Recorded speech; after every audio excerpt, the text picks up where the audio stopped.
It is Friday, and you know what that means. It's time to talk birds, birds, birds. Oh, yeah, and more birds. So kick back, relax, because a very, very controversial episode of Birds of the Gridiron, it's about to start right now.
Hello, everyone. Happy Friday, and welcome back to another edition of Birds of the Gridiron live here on Facebook, YouTube, and of course, we are coming to you guys live tonight with all your Philadelphia Eagles off-season coverage. As always, we are your hosts, Sam Nelson, Tyler Adams. Mr. Adams, how are we doing today?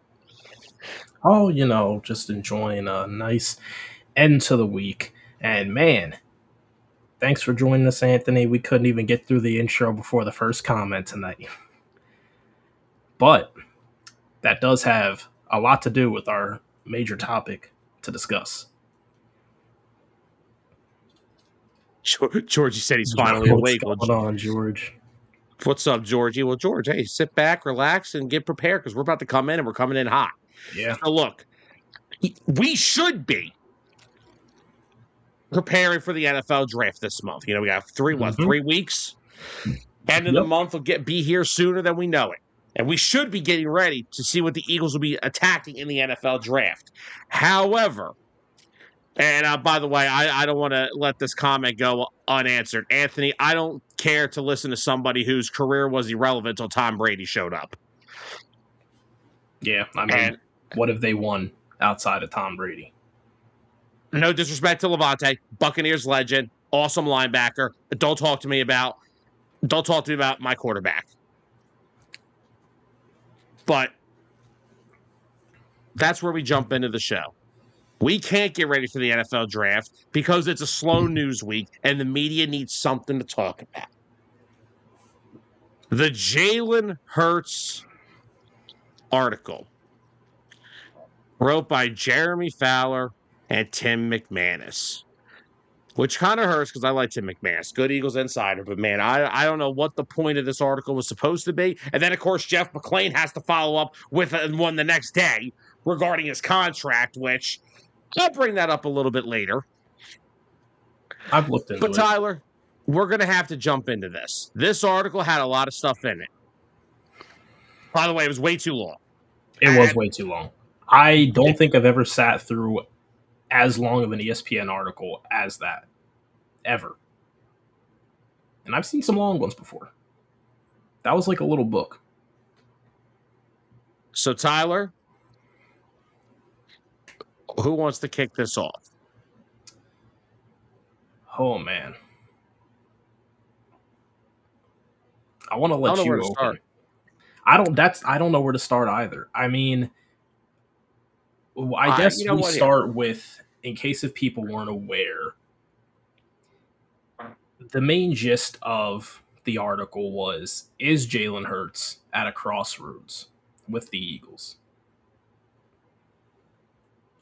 The fact that we're discussing this, 13 months removed from a Super Bowl victory? With him being Super Bowl MVP? Yes. The fact that we're discussing this and that it has to be brought up a whole article worth of it being brought up is completely ridiculous. That there's really no other quarterbacks in this current league that I can think of that are under as much scrutiny and pressure as Jalen Hurts.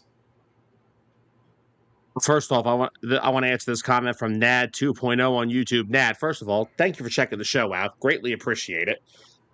And no, I don't think he destroyed Hurts because okay, cool, you retire, and now we're tough guys. We're a tough guy when we retire. We get to put a microphone in front of our face. Yeah, I mean, what's their head-to-head record? It's like 1-2. Hurts has one win. Buccaneers have 2 over them from his time as a starter, something like that. Again, all right.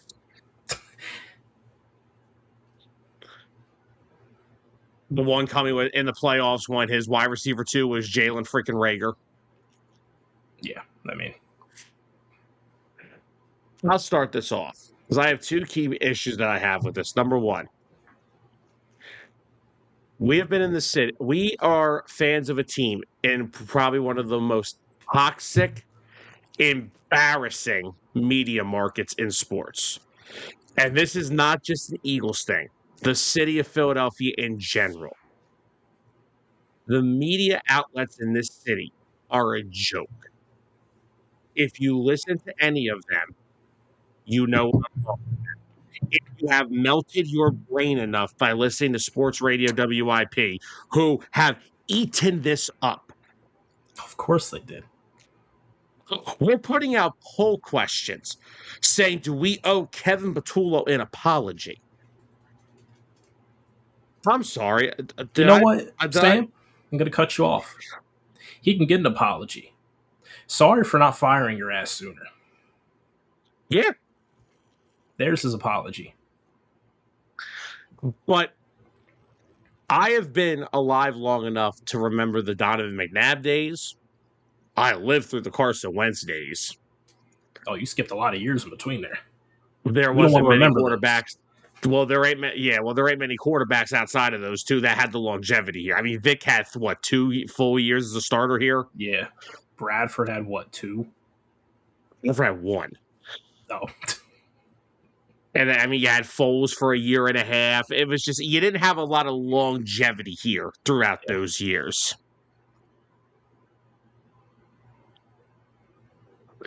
Dear God, I hope that better be a joke. Man. That better be a joke.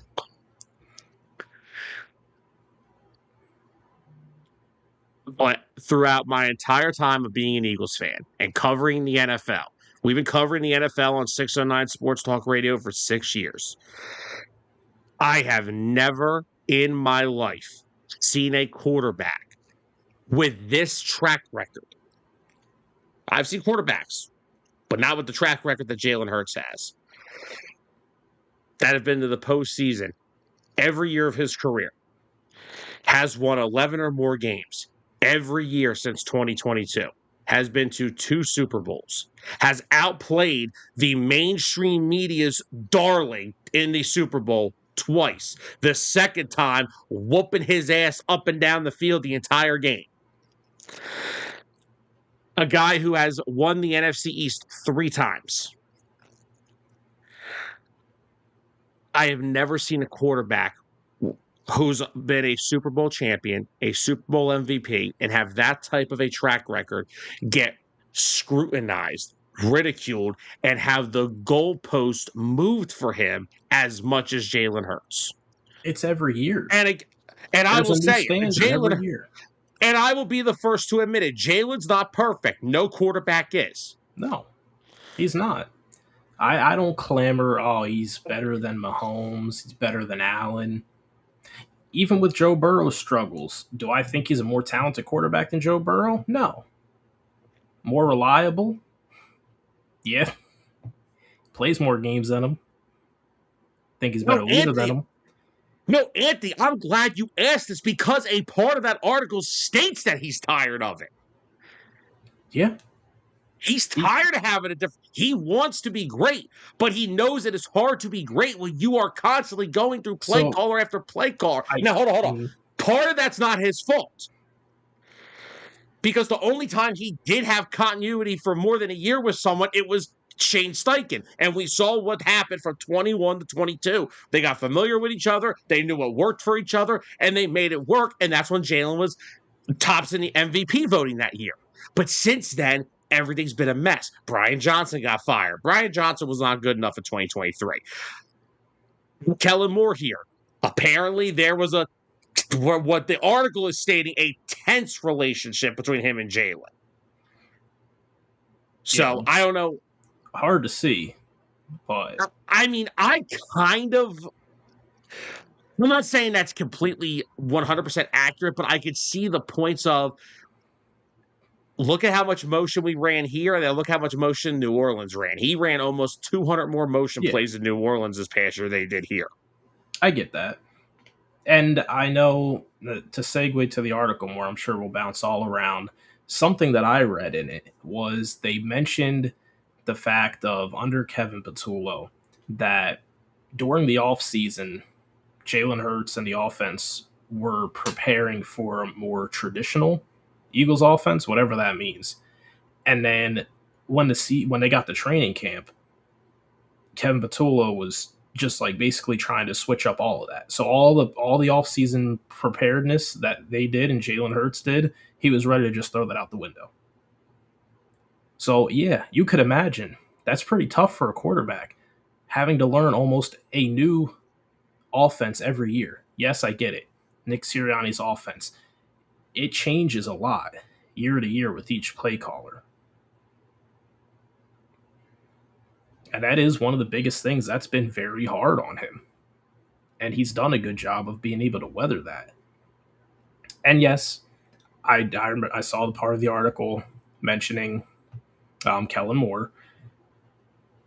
It does make a lot of sense. I did see the numbers from how much motion and shifts that they ran in New Orleans with Kellen Moore this year compared to with Jalen Hurts last year.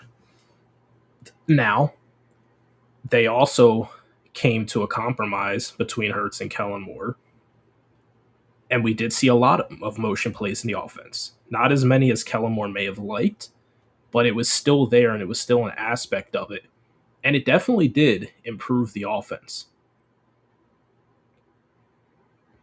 But still, at the end of the day, there's just something about Kevin Patullo that he never earned the trust, what it seems like, of Jalen Hurts.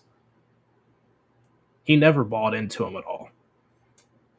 I remember when we were leading up to the season of Kellen Moore as the offensive coordinator through the training camps, Jalen said, this playbook was one of the easiest that I've ever had to learn. And the way that the offense was flowing, it kind of seemed like that was true. Not saying everything was perfect. Obviously, we saw, some struggles that led up into the bye week. But then after that, everything was on point. And again, like I said, I could see some people that are saying, like, maybe there was a little bit of like a disconnect in how they want the offense to run between Hurts and Kellen Moore. Because, I mean, let's be real. And I'm going to be the guy. Like I said, what my goal is tonight is I'm going to try to play devil's advocate to this. A big reason why the offense in 24 clicked so well, again, let's be real.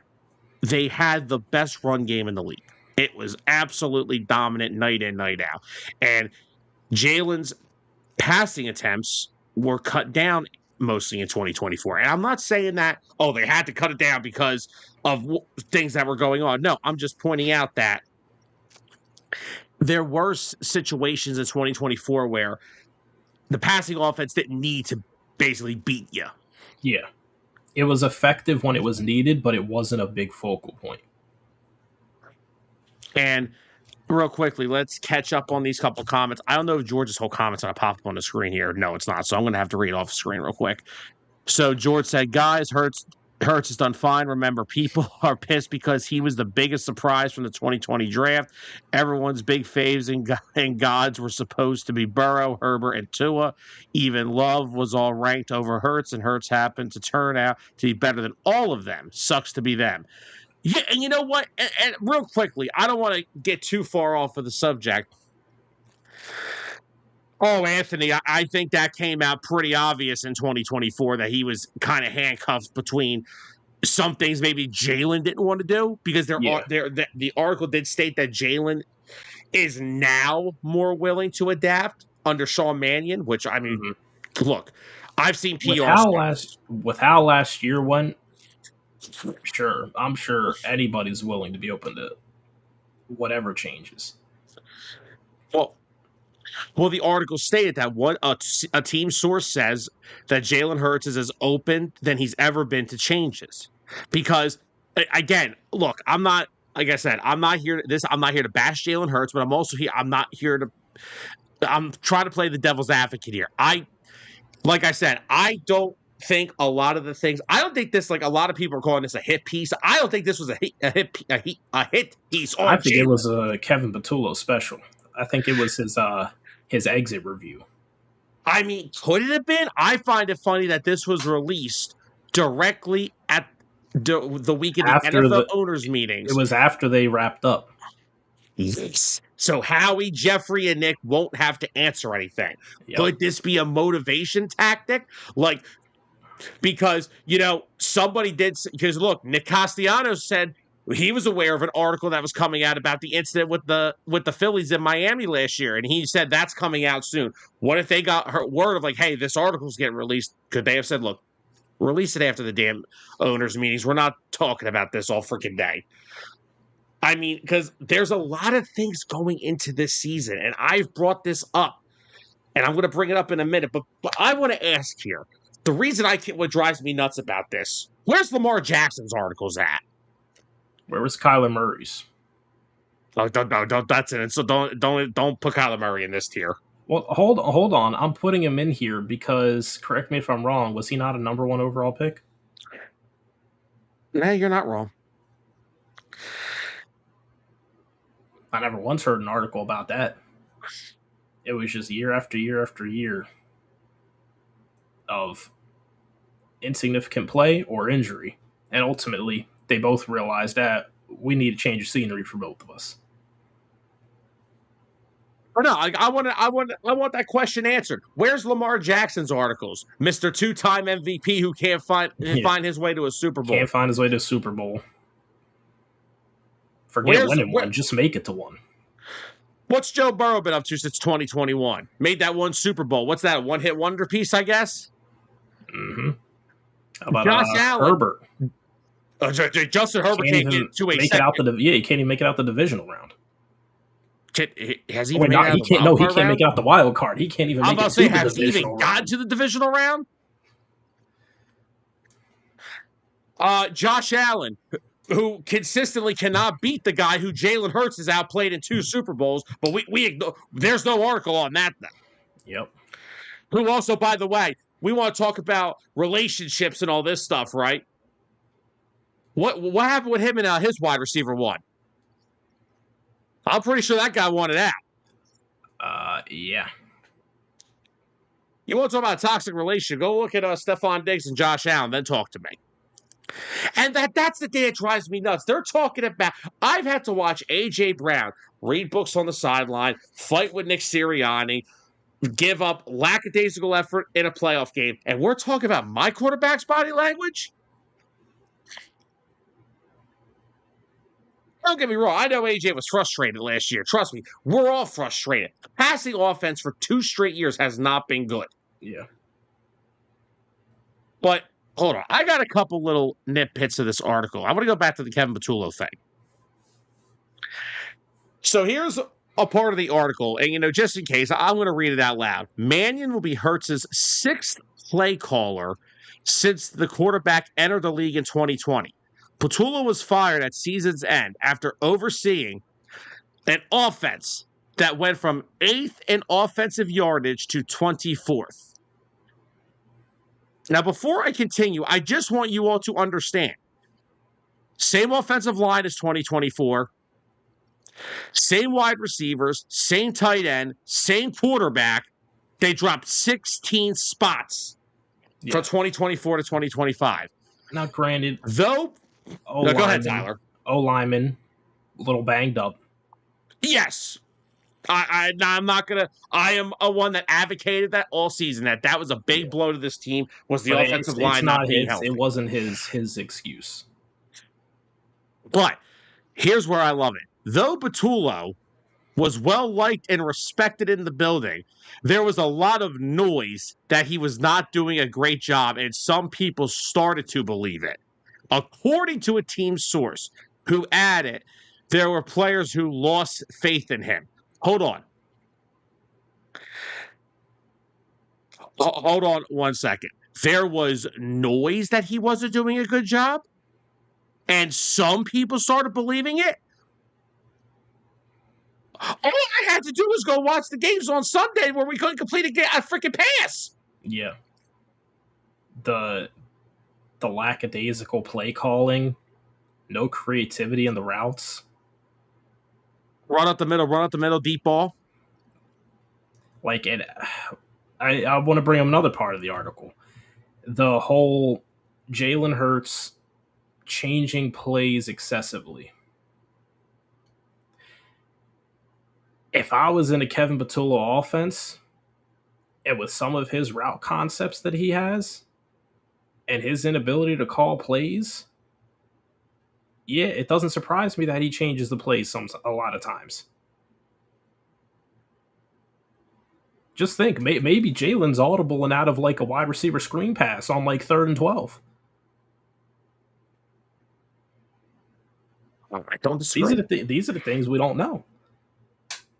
But I mean, this piece that came out, I don't know if they thought the end result would be everyone would have favor for Kevin Patullo and they would berate Jalen Hurts over it.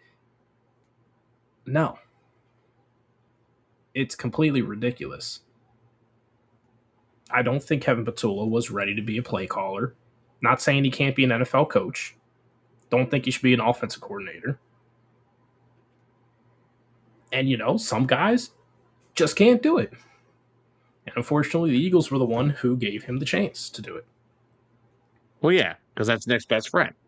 But I don't want to hear that coaches can't work with Jalen and they can't get success out of him. Shane Steichen helped develop him into the type of player that he became. Kellen Moore, even if they didn't see eye to eye, they both found success in running that offense. Yes, Saquon Barkley had an amazing year, but he's not the only person on that offense. And Anthony, this past year, yes. Yes, 100%. Because Kevin Patullo looked at last year and he said, "Oh, this is pretty easy. If we could just run the football, this offense is going to be great." Hey, there's one thing in the NFL called adapting that you have to be able to do if you want to be a good coach.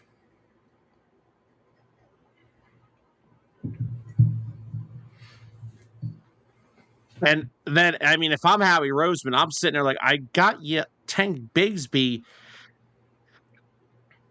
so you could spend Saquon a little bit. Why aren't you doing it?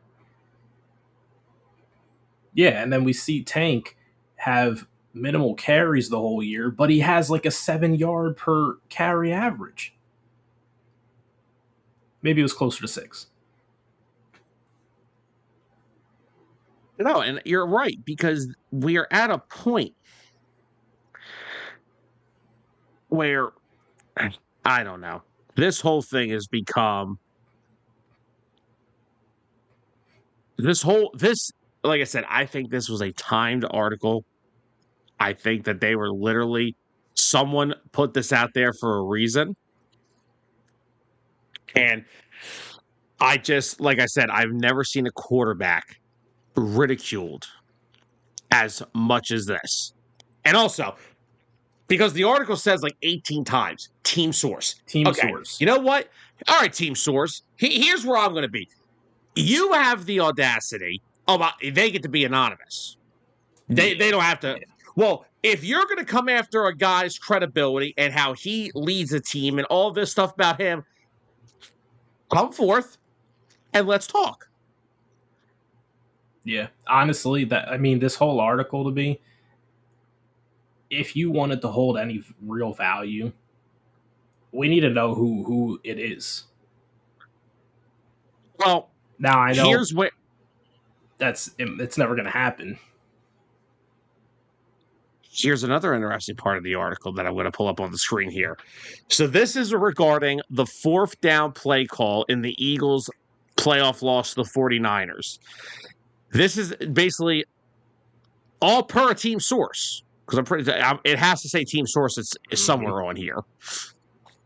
So as one team source recalled. Well, let's read through this. Hurts stood in front of him. I'm assuming he's talking about Patullo, leaning in to speak to his play caller. Coach Nick Sirianni was nearby, listening to the chatter. Patullo addressed Hurts and Sirianni directly, suggesting what appeared to be a play call for a game-deciding fourth down. Sirianni made eye contact with Patullo, then looked at Hurts as if he was open to input. As one team source recalled, there it is, Hurts was the one who recommended the four verts pass to end the game. A separate source with knowledge of the situation says that through the Eagles quarterback did suggest it, he was simply responding to a question about his preferences. Hold on. Don't screw the four vertical play. Who cares? There was a team source close enough to that huddle to understand what was going on. Okay, so then who is it? Yeah. There's only a handful of people in that huddle. Rick Sirianni, Jalen Hurts, Kevin Patullo, Tanner McKee, and like two other assistant coaches. So who's the rat?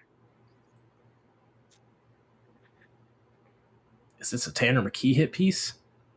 Yeah, okay. Could you imagine? Jalen Hurts did not. Kevin Patullo is a freaking jamoke. And first of all, but now the thing that now I want to try to get more into the devil's advocate of this, because I think what they're referring to in Jalen constantly changing plays. Remember, there was the play in Seattle in 2023 where him and AJ threw the ball downfield, and he said that was him going rogue. Mm-hmm. Apparently, there was the Green Bay game this year where we were up 10-7, and there was the fourth down play call that Nick tried to ice the game. We were all sitting there like, dude, we're dominating them defensively. What are we doing?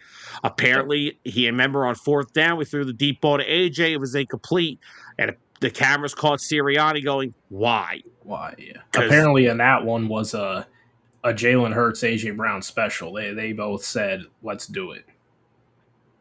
Yeah, so I can understand some of those things being frustrating, but again, where there's got to be a point where, like, we can't run that play all the time. Teams have gotten used to it, and I mean, it's such a common play that a lot of defenses are prepared for it. But you got to ask yourself this question too, Sam. What is the reason that he was changing so many plays excessively? Because if I recall from the article, it stated mostly over the course of this past season with Kevin Patullo, not throughout his whole career. So you got to ask yourself, why is the reason that he's changing the play calls so excessively? Is it maybe because his play caller was reading off of an IHOP menu and had no idea what he was doing? Could that be a reason? Not the IHOP menu. It might as well have been the IHOP menu with some crayons scribbled on it. Yeah, like that's the thing. Everything they're talking about has to do with this past year. Oh, but at the end, we'll sprinkle in some stuff with Kellen Moore. I never heard a word of Jalen Hurts and Kellen Moore having an issue up until this article. Exactly. Never. Let's just put this out here. Somebody got mad because they got fired from their best friend's coaching staff, even though their best friend tried to keep them on the staff, but the owner and the general manager said that ain't happening. And you know what's funny? Throughout that whole article, There was not one criticism of Nick Sirianni. Isn't that coincidental? Yeah. There was a few mentions of his name, but not one criticism. Not a single one. Do with All I'm that as you may, saying, people. if it looks like shit, smells like shit, it's probably shit. And that shit's Kevin Patullo. I was going to say, or it was the Kevin Patullo third down play call.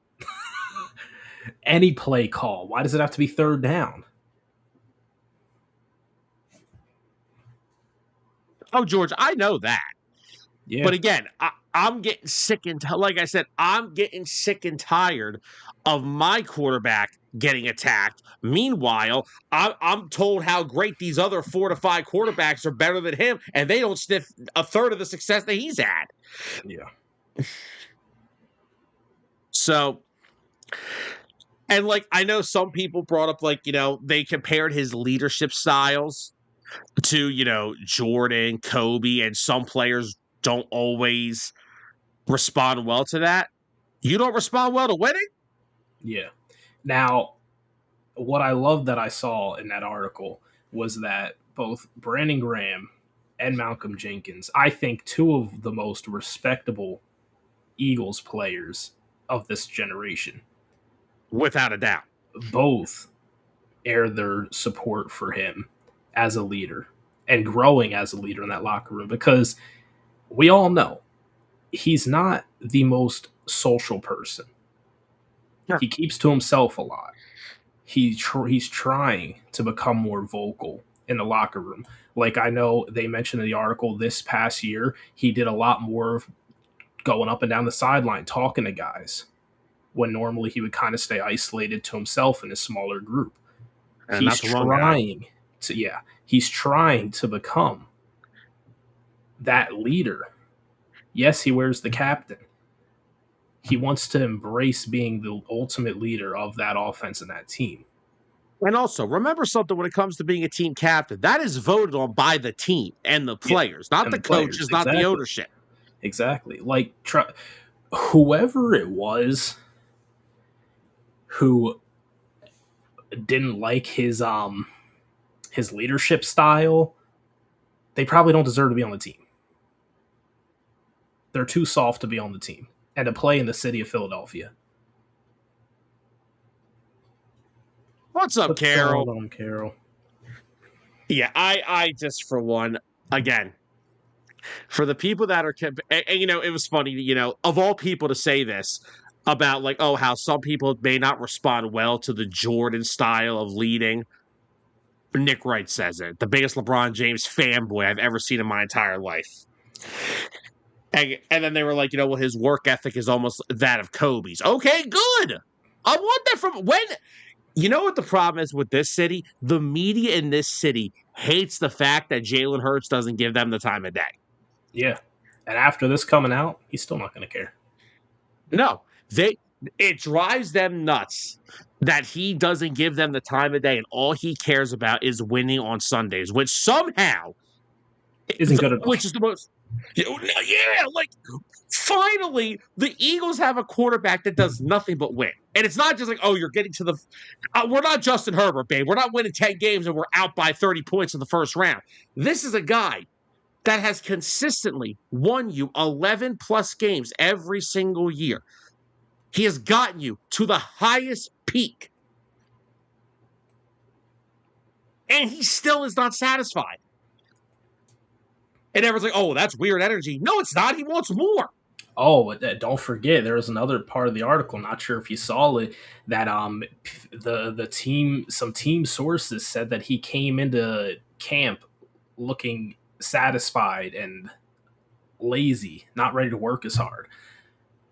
I've never seen a single day that he wasn't ready to work. That's how fired up you get. You almost went. Yeah, almost went rogue. Almost went rogue. In regards to the team sources, like I said, if you have the balls to say these things to reporters, then you have the balls to come forward and say it, who you are. Yeah, double down on what you said. If you really mean it. You don't get to go after another man and his credibility and his leadership and everything that he's done for your team, but you get to stay nameless. You don't get that right, in my opinion, because the team source is one of two people. It's the jackass who got fired or the jackass who's getting traded after June 1st. Yeah. Maybe he was tired of his name being in the news, so he was like, you know what? Let's talk get about him Jalen later. out there. And like I said, the one note that points out the poor body language, not always bought in. I wouldn't be either if Kevin Petula was running my offense. Yeah. And people, and you know what people keep saying here is, again, oh, he seems more bought in now with Sean Mannion. You know why? Because guess what? He actually can Sean Mannion can relate to him because Sean Mannion in the NFL played the quarterback position. Yep. I think this is probably one of the most structured offensive coaching staffs that the Eagles have put together. Yeah. And I mean, they brought in Gerard Johnson, who was a highly regarded quarterback coach in Houston. Josh Grizzard, did you hear the report that came out last week? Liam Cohen tried to get him to Jacksonville before he came to Philly. Oh, wow. It is an offensive coaching staff that has the chance to be structured. However, there is two sides to the story that I'm looking at. It's the article side, but then it's the Philadelphia Eagles side. And here's the one thing that I do want to bring up about this. And I don't want to have you get mad at me for this. The reason I brought up about the Eagles as a team possibly trying to not motivate him, but try to because here's the thing. I think we can both come to a mutual agreement. The passing offense has to be better. Yes. It has to be better as a whole. It needs to be better from a coaching perspective. It has to be better as an on-field perspective. I am holding everybody accountable for the lack of a passing offense we've had over the past couple of years, Jalen included. And, people try to say they don't go under center because Jalen doesn't prefer it. Jalen has said himself in training camp he'll go under center. Yeah. If you actually had a brain and thought about it, go look at the Colts from 2018 to 2020, the 3 years Nick Sirianni was there. 70% play calling out of the shotgun. His offense doesn't run under center. Jalen doesn't say anything about not wanting to be under center. Nick's offense, which is what has been here for the past 5 years, they don't run under center. They run out of the shotgun. They did 70% of the time in Indianapolis. What is so hard to do? Guys, it's not hard to do a little research before you go on the internet and type something. Just leave it at that. It's not hard to do just a smidge bit of research. So we will find out if this offense really is changed next year. Yeah, we definitely will. Because I want to bring up the Jeff McClain article now. And I have a quote from that article that I want to bring up. And I know this part is where we may divert a bit. Just a bit. First off, John Stolness, who does a lot of Philly stuff, did write something for Bleeding Green. He did say, "I'm tired of the noise around the NovaCare complex. Put your name to it and quiet down." Basically saying for the team source, if you want to be the big guy talking all this stuff, then be a man and come out and say it. Yeah. So here is a quote from the Jeff McClain article that came out the next day. This was more regarding to Jalen's contract situation. They want him to know that there is a reason why they're not extending his contract. He knows it, that this is the last year of his guaranteed contract. Not correct, by the way. He knows the cat is out of the bag on some of his baggage. Don't know what baggage they're talking about. He knows he has to produce. You can't be near to the bottom of the league in passing 2 years in a row with the amount of talent that we have. It's unacceptable. From Jeffrey on down, everyone is on the same page. Does that include Jalen? Because I'm pretty sure Jalen's aware that they need to be a better passing offense. Yeah. And so is that true? I've read that after 2026 he will no He longer have guaranteed money. he has okay. This is the final year of having fully guaranteed money, which is his 51 million. He triggered a 22 million guaranteed in 2027 by being on the roster the third day of this league year. So by March, being on the roster on March 12th, he triggered a $22 million guaranteed salary for 27. But that is a lot of money less than what he's making now. Yeah. This is the last year of his fully guaranteed money. And they've said they're not going to extend his contract. So I don't know. I guess this is their way of saying, look, what you guys have done together, we appreciate it. But look what it's getting us. There is no sustainability. This team with Vic Fangio holding, first of all, with Vic Fangio running that defense, which, by the way, they owe a lot of their victories this past year to him. They do. You should never be this inconsistent of an offense. And that's the reason why the defense sometimes lost them games. Because, I mean, God, look, go to the Bills game. How many 3-and-outs did they force? 12? Yep. They can only Time do after, so much. yeah. I don't care how That's why young they are. when the defense finally does break, it's like, okay, we were expecting this to happen.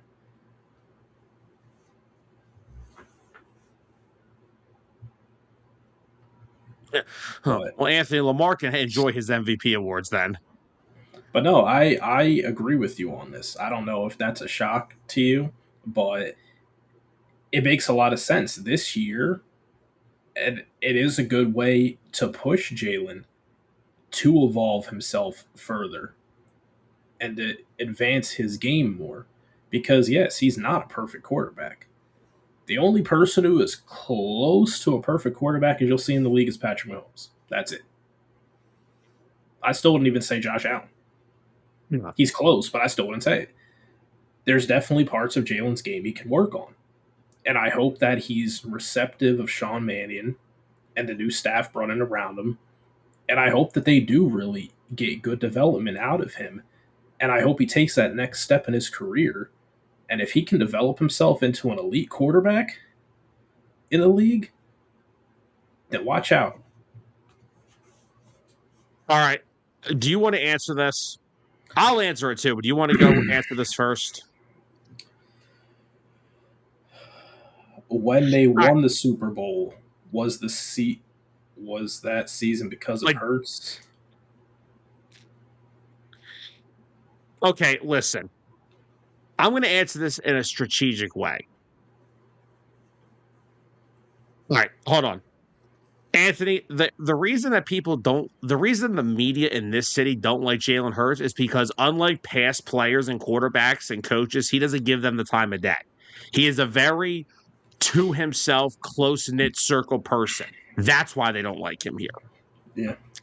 Now, we're not saying he's a perfect player. He's not. But I mean, Anthony, I'm not trying to rub it in, but are we going to ignore the NFC Championship game and the Super Bowl? Two of the best games he played of his entire career. Yeah. Now, I get it if you want to look at it from the aspect of their passing offense in total yards was like almost bottoms of the league because they were running the ball so well. What do you want them to do? Abandon a successful run game and start passing the ball just to keep the numbers up? No, but what I saw was they were efficient. With that success in the run, when they needed to pass the ball, I felt like it was almost a success every time. 2024 was a team that had a dominant run game, and when it was time for Jalen Hurts to let it loose, he was able to. Yeah. You didn't see any struggles like this past year. No. There are 53 men on a active game day roster for a reason. A Super Bowl is not determined by 1 to 2 guys. It's determined by every single one, down to the guys who only play special teams. Yeah. Shout out Keely Ringo. Damn straight. Shout out Keely. I love me some Keely. As long as I don't need to see him on the opposite side of Q, we're good. Yeah, But we're we good. won't because we're chilling now. We got Q and the other Q. Reek. We got Q and W. QW. Q-Dub, there you go. Q-Dub, there you go. But no, Anthony, a lot of the Hurts hate, again, it's the media in the city of Philly. Like I said, he doesn't give them the time of day. He's a very close-knit, quiet guy. He doesn't boast. He doesn't come out and talk to a lot of people. He leads by a quiet example, and they don't like that. I think there's another reason why other people in this city don't like him on a certain radio show, but I can't say that on the air because then I'll get canceled. But it's just a very toxic environment for sports media and radio, and that's why we're here, because we don't do that. The term is game recognizes game, and if you're a guy that wins constantly and you get your team to the playoffs and you can take your team to the highest point that you can reach, and even when he won the damn thing, he wasn't happy. Yeah, Anthony, like that's the point of this. We're not trying to sit here. I think we are very fairly critical of every quarterback in the NFL, and we're not here to tell you that Jalen Hurts is the best quarterback in football. We're not. That's ignorant. But again, another guy, number 1 overall pick, best quarterback prospect since Andrew Luck. What's Trevor Lawrence done?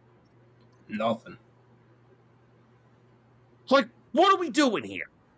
Trevor Lawrence's career up until last year had the same trajectory as Daniel Jones's career up until last year. Very ironically, they both kind of had the breakout year at the same time, and their careers leading up to that point were almost identical.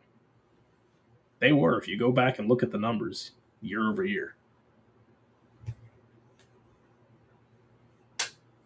Again, it's an unnecessary hate that Jalen gets. I don't know what it came from. I didn't know you would get penalized this much for winning.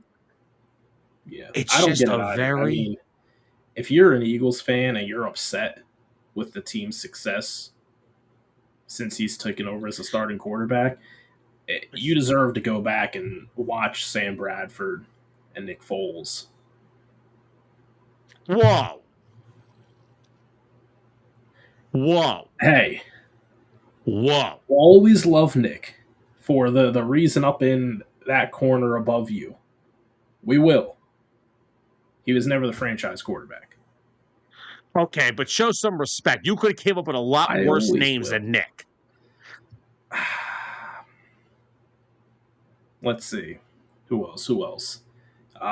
Kevin Cobb? Mark Sanchez? Yeah, I'm surprised I remember Kevin Cobb.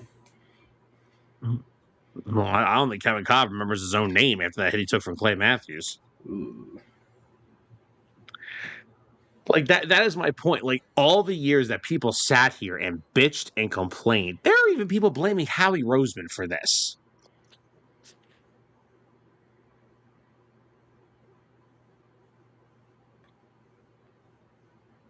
All right, hold on.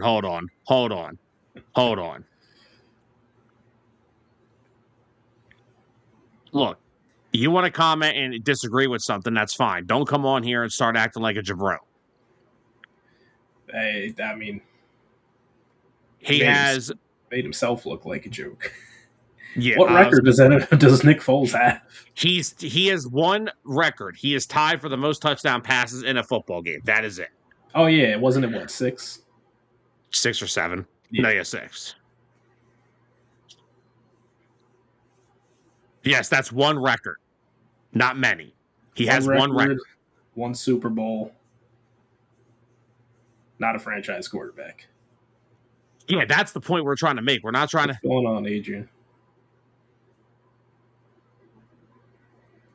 What's up, Age? Yes, and then after that 27-2 touchdown interception season, he had 13 touchdowns, 10 interceptions, and got traded for Sam Bradford the next year. Not his fault, because I, for one, said that Nick could have been a long-term answer here, but Chip Kelly had other plans, and I think we can all agree, as Eagle fans together, that Chip Kelly could have set this team back a decade with his decision making. Easily. Yeah, like God, and look, I backpedal when he said Nick, but chill with some of the comments. I'm We'll assuming that's see the if NFC that title worked. game. He got put in a timeout on YouTube. We'll see if that works in that. But yeah, I'm not. But no, again, that's the point I'm trying to make. We have a quarterback here that finally gives you a consistent winner every year. You are in a situation every year, whether you want to give him full credit, partial credit, or almost no credit. Feel free to do what you please. But the fact that we finally have a team that is constantly considered NFC favorites, and all this city wants to do is run this guy out of town, which is what they're trying to do. Year after year, it's there's always a new reason.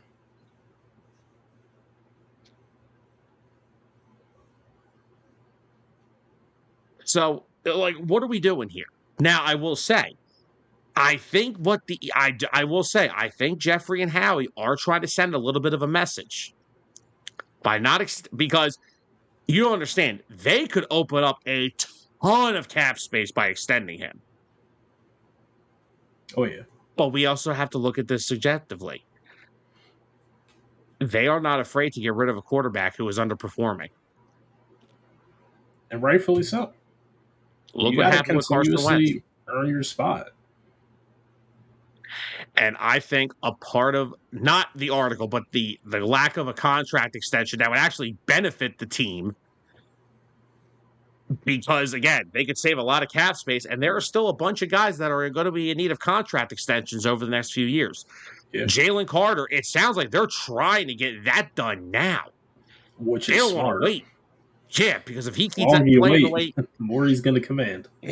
Jordan Davis's contract was a lot. Mm-hmm. But yeah, no.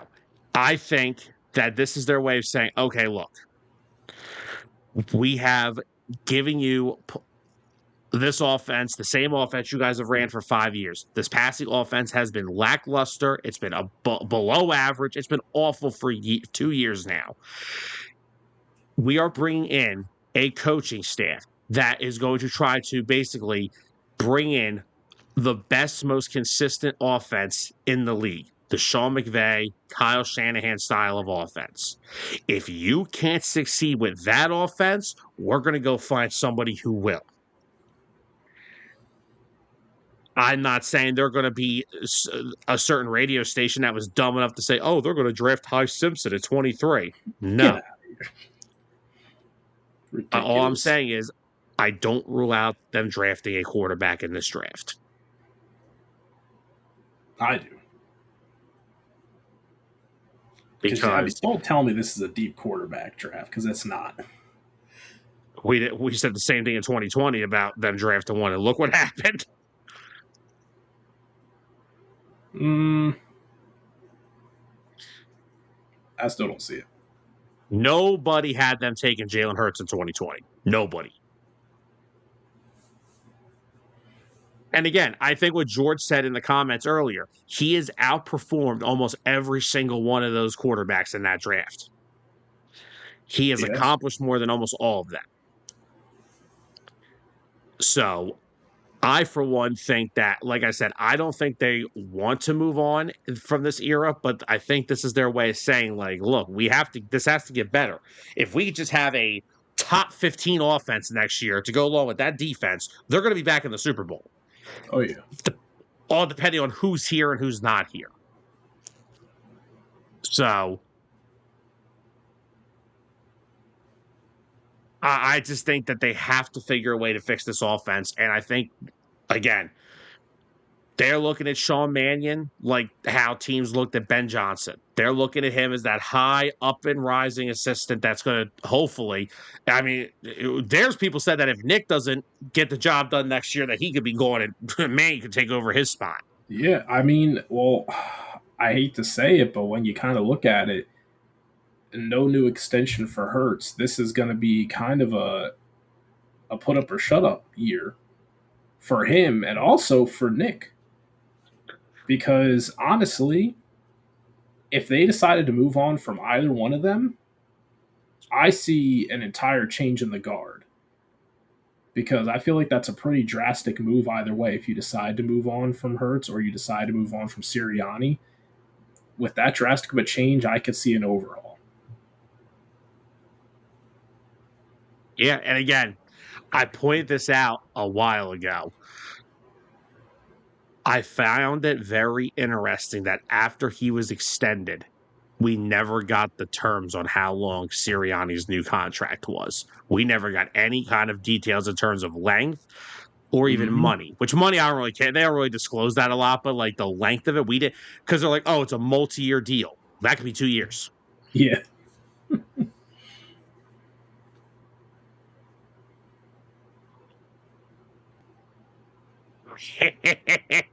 Oh no! Wow. Anthony, rule number one, don't bet the Phillies, and we were playing the Rockies. So you're saying it's going to be a very good game in May? Do we have anything else you want to talk about regarding this situation? That's about it. I hate that we even had to talk about this article at all. The fact that it took up the whole show, basically. But to sum it up, ridiculous, out of pocket, Planned. planned. Kevin Patullo salty. Yeah, that's about it.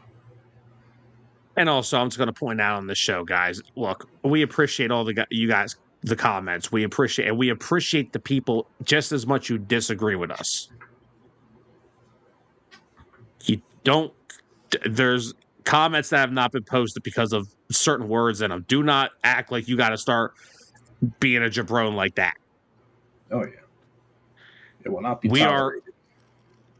We are fair and good to everybody. We make sure your comments are posted every show. Do not freaking put stupid crap in the comments, and we will not, and we'll ignore them. Oh, Anthony, we're going to address that on Monday. Oh man, call him Mr. Guaranteed. We're going to address that on Monday this week because we got some NFL stuff to talk about this Monday. In other Eagles news, Tyler, the A.J. Brown front has an update. Apparently, the Patriots haven't spoken to the Eagles in quite some time regarding an A.J. Brown trade. Yeah, because the deal's already finalized. Just not in the league's eyes.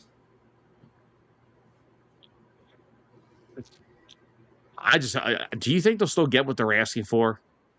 Yes. You think New England will cave? So I got to ask you, what are they asking for at the last time that you know? Was it one first? We know that the Patriots, rumored report from Albert Breer was that the Eagles were offered a first and third from New England, and they said no. If that was the case, then I'm sorry, Howie screwed that up. Yeah, I would take that. Howie continues to say he wanted a first, a second, and possibly a player. That's not going to happen. That's too much. But now that the Jalen Waddle trade went down, and that was a first, a third, and you got picks, fourth round pick swaps, I think a first and a third is still very realistic. Even if it's a first and a fourth, who cares? Yeah, I mean, as long as you get a first for him, yeah, I feel like that's worth it. Yeah, but I mean, yeah, if first and a third still on the table, forget the additional pick or a pick swap. Just first and third, sign the contract, get the deal done. But again, I think we're still just waiting for June 1st. You know what? Trade him draft night. Screw it. Howie'll figure it out. He'll find a way. Well, that's another reason why people keep bringing up, like, the Eagles, like, oh, they created all this cap space over the past few weeks. And a lot of people said they could be potentially just preparing to carry over the dead cap hit and say, screw it, if they get the right deal around the draft. I mean, we got, 3 weeks to the draft? Yeah. Hey, you never know. Some teams that may have their eyes set on certain wide receivers in this draft, maybe they're not there when they pick. And maybe they panic and they say, all right, hey, AJ's still over here on the market. That is true. And I only got one little bit of other news to talk about real quick. This is something that Jeffrey Lurie was asked about, and this is about the terms of the Eagles staying in South Philly. Because as we do all know, the lease for the Link is up in a little bit. So this was from 3 days ago. Jeffrey Lurie will not commit to the Eagles remaining in South Philly. He says it's whatever is best for the fans. His top priority, he said, is having an outstanding fan experience and the ways of exploring phase of building a new stadium. So could they actually leave the sports complex? Man, it's just so sad to think of any team leaving the sports complex. One of the Yes, coolest things. I agree. A, I agree. B, there's going to be a lot of development in that area in the coming years. C, I understand the sports complex is fun looking, like for some people. As somebody who maybe goes to that area maybe once a year, if I'm lucky, I don't go many times a year. Oh, really? Once a year? No, just, yeah, maybe just the occasional In Phillies dog game. years? Okay, but no, as someone who frequently attends games at every damn thing you could think of at the Philly sports complex, Xfinity Mobile Arena, not too bad. Sixer games, Flyer games, Phillies games, depending. Eagles games sometimes around that complex are a mess. In terms of especially what they close down in terms of roads, trying to get out of there. I had to. When we were still in high school, before anyone had a driver's license, Orlando and I went to a preseason game. Mind you, this is preseason. They closed off the street between the Link and Citizens. They cut off the street between Xfinity Mobile and the Link. My mom had to park in the third on the left field side of Citizens Bank Park. We had to walk all the way there to get to her because of how many roads they closed down after the games. I like the complex. I love the Link. I do also think they're due for an upgrade. Yeah, I mean, you look at these other new arenas. What else does this draw? It draws more than just a football crowd. You have places like WWE wanting to bring WrestleMania there. You have big soccer tournaments wanting to play there. Like you have all of these things that come along with it, aside from just the football team itself. So I look at some of the newer stadiums like Las Vegas. SoFi SoFi is insane. I mean, yeah, teams are going towards modern stadiums. We're going to see the new, I don't know what they're calling it, the Bills' new stadium. Is it going to be called the new Highmark? I don't know what they're even. I have no idea what they're calling it. But they're getting a new stadium. But I will point that out. Jeffrey did not commit to a dome, so thank God. Good. Like, I get it. I get people don't always go. People say, oh, I'd go to football games more if they were indoors, but that ruins a lot of it. It does. Like, just the outdoor atmosphere of it. Yeah. It's like baseball games. That is something that should never have a dome. No. Baseball play, like, although inside of a dome, I feel like the crack of the bat might have a very interesting sound. Yeah, but but baseball players, they're labeled as the boys of summer. What is the point of watching baseball if you're inside? Hey, you get to play in the AC. Oh, yeah, and don't get me wrong, like some place like Arizona with the retractable roof. I'm okay with retractable. I don't want domes. Yeah.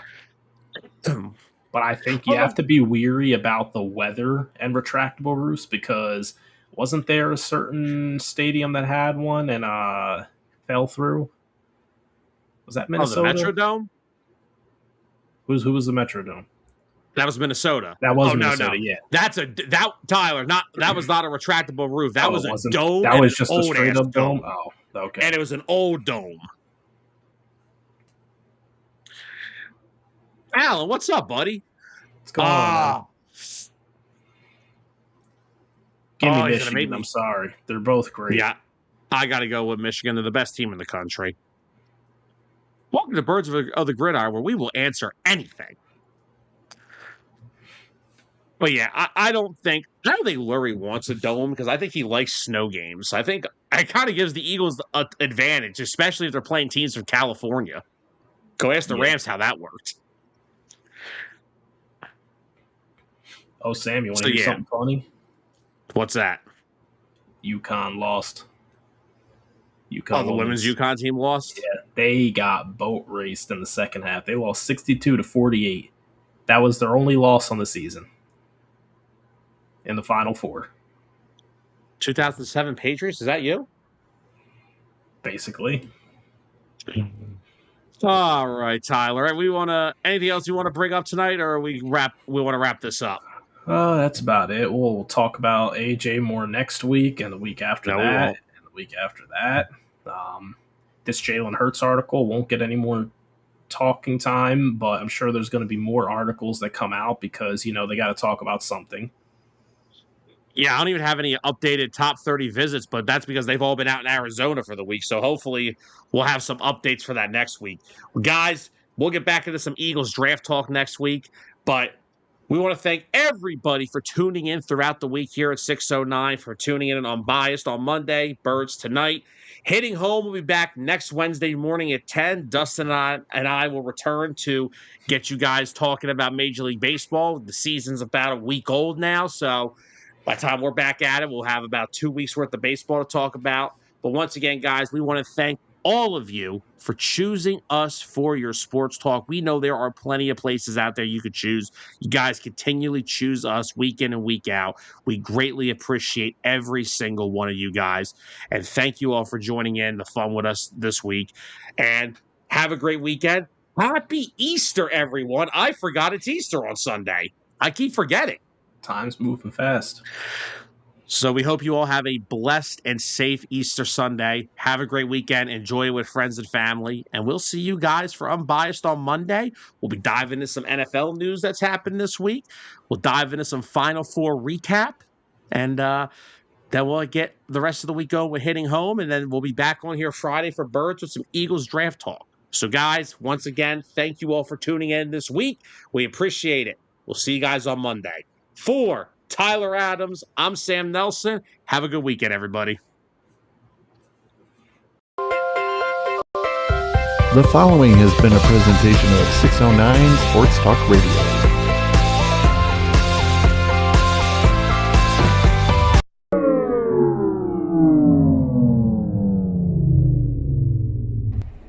Sam, what did you do?